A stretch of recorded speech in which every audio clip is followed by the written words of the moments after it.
Now we're on to topic 3, which is the titles of Jesus. By the end of this clip, you're going to know the various titles for Jesus in Mark's Gospel. He's called Teacher, Miracle Worker, Messiah Christ, Son of David, Son of Man, and Son of God. And you're going to know why these titles are significant for Jesus, for first century Christians and Christians today. Let's start with Jesus, the Teacher and Miracle Worker. Throughout Mark's Gospel, Jesus is often called Teacher. He was a rabbi, although he had no formal rabbinic training. His audience was always amazed at his teaching because he spoke with such authority. Jesus, the Miracle Worker. Jesus performed 3 different types of miracles. In the picture you see Jesus healing the paralysed man. Then you see 3 pictures of nature miracles. That's calming of the storm, walking on water, and the feeding of the 5,000.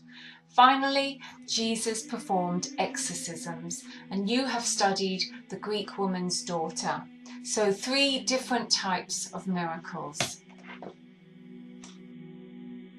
So what do these miracles teach us about the person of Jesus? Well, his healing miracles, for example, the paralysed man, shows his compassion and his power. The raising of Jairus' daughter shows that he has power over death. The exorcisms, like the Greek woman's daughter, they point to a supernatural authority and power over evil.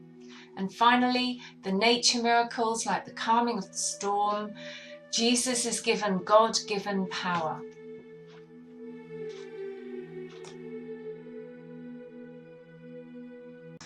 The feeding of the 5,000 is the set text that you need to know. Jesus and the disciples went off to be alone, but the crowd went ahead of them. So when they did arrive, there was a crowd there, and Jesus felt pity for them, like sheep without a shepherd. It got late as he was teaching, and the disciples said, "Send them away." Jesus said, "No, you give them something to eat. That's going to cost 200 denarii. We haven't got that kind of money." Then Jesus said, "How much food do we have?" They said, 5 loaves and 2 fishes. "All right, put them into groups," Jesus said, "of 50s and 100.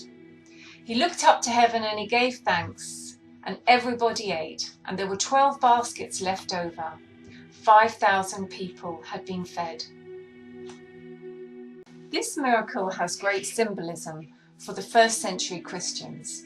We have sheep without a shepherd.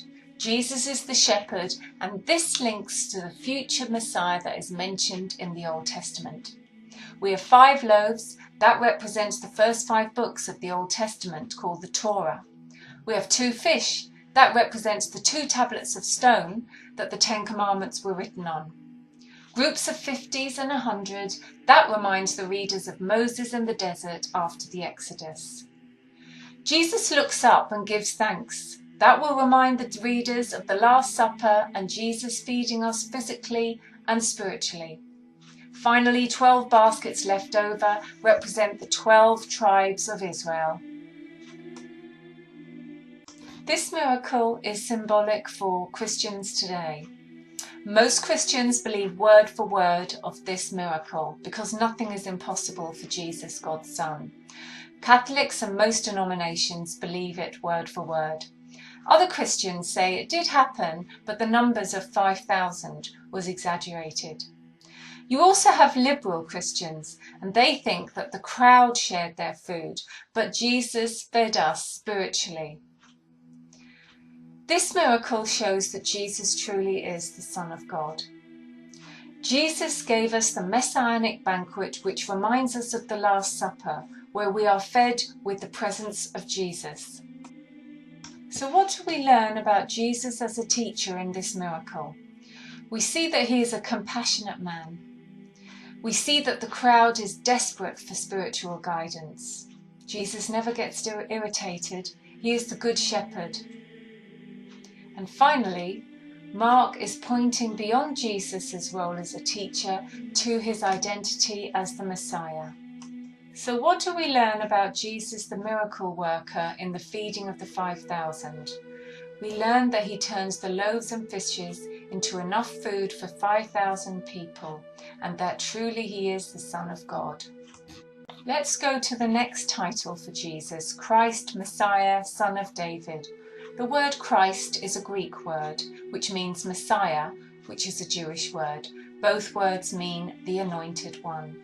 This was used for kings in the Old Testament, where kings were anointed with oil as a sign that God had chosen them. In the past, King David's son would return as the Messiah. The title of Christ, Messiah, Son of David. In Jesus' time, this Messiah was seen as a supernatural figure sent by God. This Messiah was going to be a warrior. He was going to create a new kingdom on earth, and he was going to get rid of the Romans. He was going to come from the line of King David. Christian views today is that Jesus was going to come to create a heavenly kingdom, not an earthly kingdom. He taught us about love and forgiveness and not war. He was sent by God to show us how to have a closer relationship with God.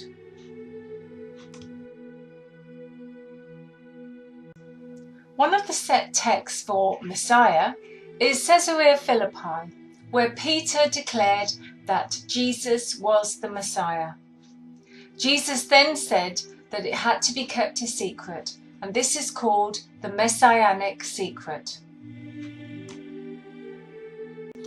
Another set text for Messiah, Christ, Son of David, is Jesus' entry into Jerusalem.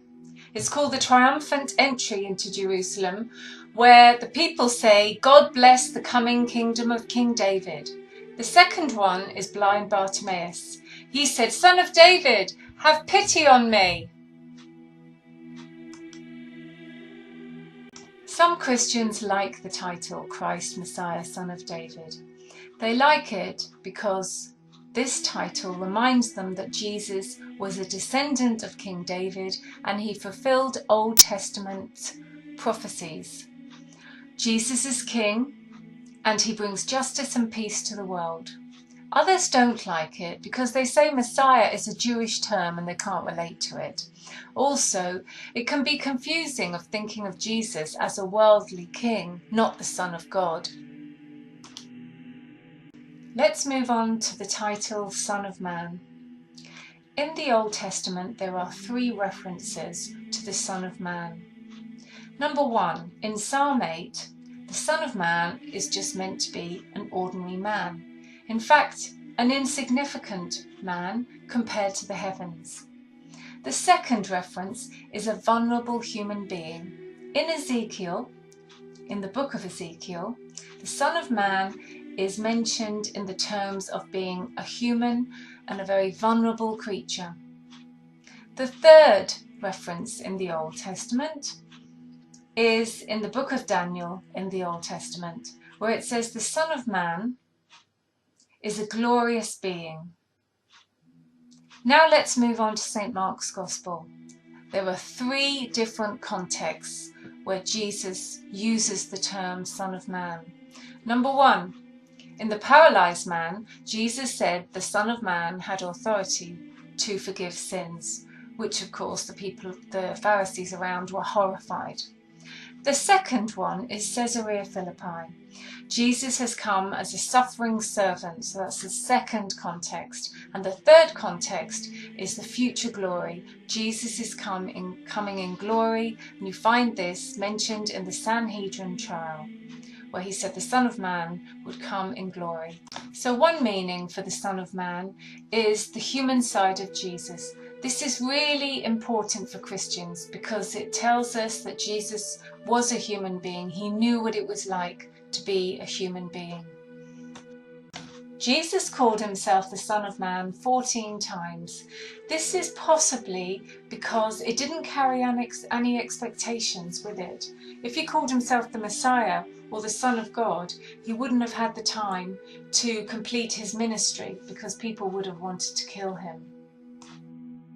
So to summarise the Son of Man title, it can mean just a man, but Jesus used it with a deeper meaning. He called himself Son of Man 14 times, often in the context of suffering and service, but also in terms, like Daniel said, of glory. The key text for the title Son of Man is the paralysed man miracle. The house was crowded. There was no way that the 4 men could get the stretcher to Jesus, so they made a hole in the roof and they lowered him down. Jesus saw the men's faith and he said to the man, "Son, your sins are forgiven."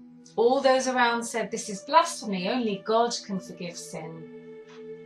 Jesus then said, "I can say your sins are forgiven, or get up, take your mat and walk." He then said, "The Son of Man has authority on earth to forgive sins." The man was healed. Everyone was amazed. They'd never seen anything like it. So what do Christians think of this title, Son of Man? Well, some Christians like it. They think that it relates more to Jesus' human side as well as being the Son of God.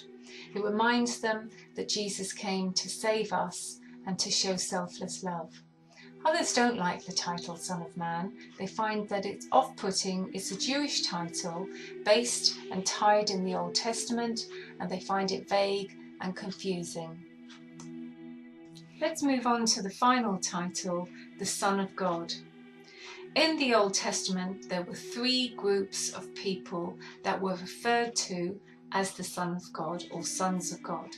Number 1, the nation of Israel was called the sons of God. They were the chosen people with a close relationship to God. Number 2, kings of the Old Testament were called God's adopted sons. Again, they had a close relationship with God. Number 3, the third reference to sons of God are faithful Jews. They were the true people of God. Now we're going to turn to St. Mark's Gospel. We find the Son of God is mentioned 5 times in St. Mark's Gospel. Number 1, the first line, this is the good news about Jesus Christ, the Son of God. Very clear. The second mention is Jesus' baptism, where the bat call, the voice of God, said, "You are my son, I am pleased with you." Then we have the transfiguration, where Jesus says, "This is my son, listen to him." We have the Sanhedrin trial, where Jesus finally says that he is the Son of God. And then we have Jesus' crucifixion, where the Roman centurion said, "Surely this is the Son of God."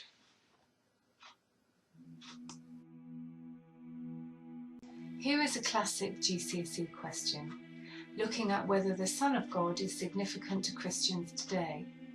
Yes, it is. It is relevant today. It's the best title for Jesus. It states very clearly what Christianity teaches. It's not vague. It's not tied to a culture. It can go anywhere in the world. Everyone understands what the Son of God is. It reminds Christians of Jesus' power to heal and save. There are criticisms. Some people don't like the title Son of God and they can't relate to it. They say it's a bit off-putting. Although they accept that Jesus is the Son of God, they prefer to think of Jesus as more of a personal figure, someone that they can be close to.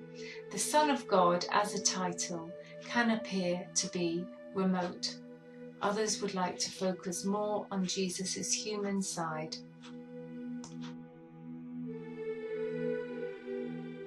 So why is the title Son of God important to first century Christians? Well, they would understand the links with the Old Testament. The title shows early Christians that Jesus had power and authority, that he had a close relationship with God, he was truly divine, and he was God's actual Son. This title was really important for persecuted Christians in Rome, as it gave them strength in their struggles. They knew that Jesus was the Son of God, he had power, and he would reward them in heaven when they died. Here we see 5 pictures of where the Son of God was mentioned in Mark's Gospel. The first line, the baptism, the transfiguration, the Sanhedrin trial, and finally the Roman centurion at the foot of the cross. Here is a classic GCSE question. Was Jesus simply a good man? We can say yes, he was just simply a good man. He wasn't the Son of God because the miracles were symbolic. They weren't to be believed word for word. Jesus was a good role model and a teacher, but he wasn't the Son of God. Most religions would say that Jesus was a prophet, but he wasn't divine. There are loads of healers today who perform miracles, so Jesus' miracles are no big deal. No, he isn't just a simple man. He has to be the Son of God. All the stories are true. Mark was divinely inspired. He couldn't have made it up. The events of Jesus' life were so memorable, the eyewitnesses would never forget it. Just think, most of the apostles died as martyrs. Today there are more than 2 billion Christians in the world. They believe in Jesus being the Son of God. Jesus reveals God to us, therefore he has to be the Son of God, not just a man. You should now know the various titles for Jesus: Teacher, Miracle Worker, Messiah Christ, Son of David, Son of Man, and Son of God. You now know the significance of these titles for Jesus, for 1st century Christians, and for 21st century Christians.